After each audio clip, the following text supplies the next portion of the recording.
Hello दोस्तों, हमारे YouTube channel success life में आप सबका स्वागत है। दोस्तों, आज की इस वीडियो में हम आपको बताएंगे श्री कृष्ण की मृत्यु कैसे हुई थी। एक शराब से उजड़ गया था पूरा युद्धवंश। दोस्तों, ये कैसे हुआ था? कौन इसका मृत्यु का कारण था?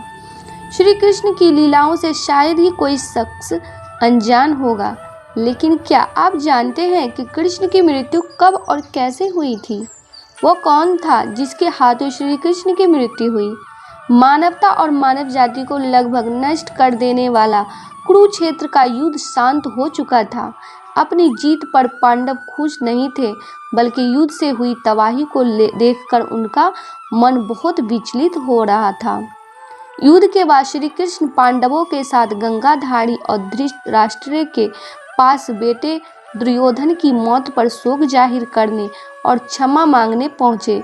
दुर्योधन का खून में लथपथ शरीर और अंधे माँ बाप की आंखों से आंसुओं की बाढ़ से पांडवों का भी दिल भर आया था।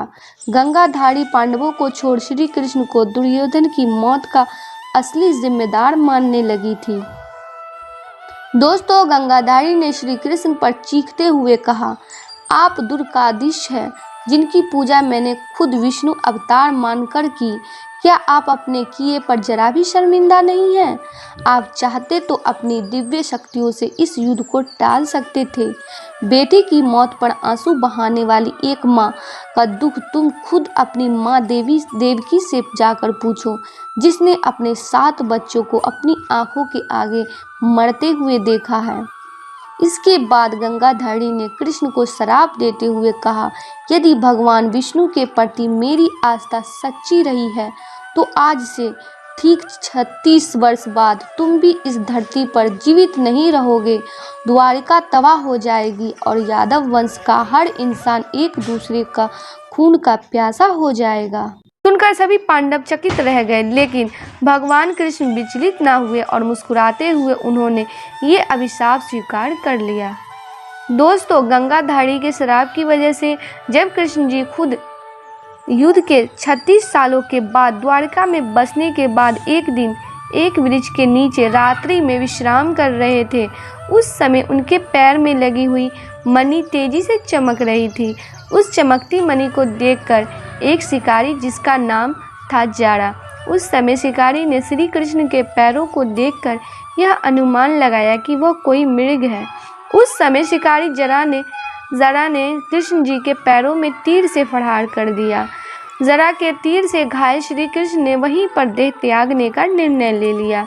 इस प्रकार युद्ध के समाप्त होने के 36 साल बाद, यानी जब श्री कृष्ण की आयु लगभग 125 साल की थी, उस समय प्रभु श्री राम ने अपनी देह त्याग दी और वापस स्वर्गलोक को चले गए। दोस्तों, वाली के ऊपर चिपककर प्रहार किया था और उसका बदला लेने के लिए ही द्वापर युग में जब राम जी ने कृष्ण जी के रूप में जन्म लिया, तब बलि ने उनसे बदले लेने के लिए एक शिकारी जरा का रूप धारण किया और कृष्ण जी से बदला लिया। इस प्रकार महाभारत युद्ध के बाद श्री कृष्ण की मृत्यु हुई और उन्होंने मनुष्य से भगवान का रूप पुनः धारण कर लिया। महाभारत कौरवों और पांडवों के बीच युद्ध का वो रूप है जिसने कुरुक्षेत्र की मिट्टी तक लाल कर दी थी।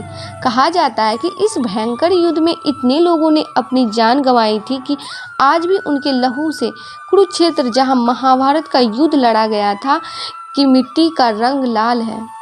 दोस्तों, महर्षि वेद व्यास ने महाभारत की कहानी को 18 खंडों में संकलित किया था।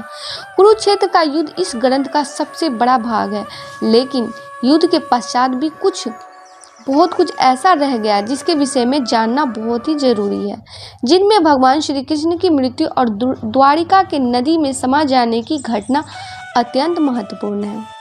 इस पर्व में भगवान श्री कृष्ण के मानव रूप को छोड़ना और उनकी मृत्यु पश्चात उनकी नगरी द्वारिका के साथ ही घटी घटना का वर्णन है। दोस्तों, यह घटना कुरुक्षेत्र के युद्ध के 35 साल बाद की है। कृष्ण की द्वारिका नगरी बहुत शांत और खुशहाल थी, जहां युवाओं के भीतर चंचलता बड़ी ही सामान्य थी और वे सभी लोग भोग विलास में लिप्त रहते थे। आज के लिए बस इतना ही। दोस्तों, आपको ये वीडियो पसंद आया है तो लाइक करिएगा, दोस्तों को शेयर ज़रूर करिएगा। चैनल को सब्सक्राइब करके बेल आइकन को ज़रूर दबाइएगा ताकि आने वाला वीडियो आपको सबसे पहले मिले। दोस्तों मिलते हैं अगले वीडियो में, तब तक के लिए good bye and thanks for watching my video.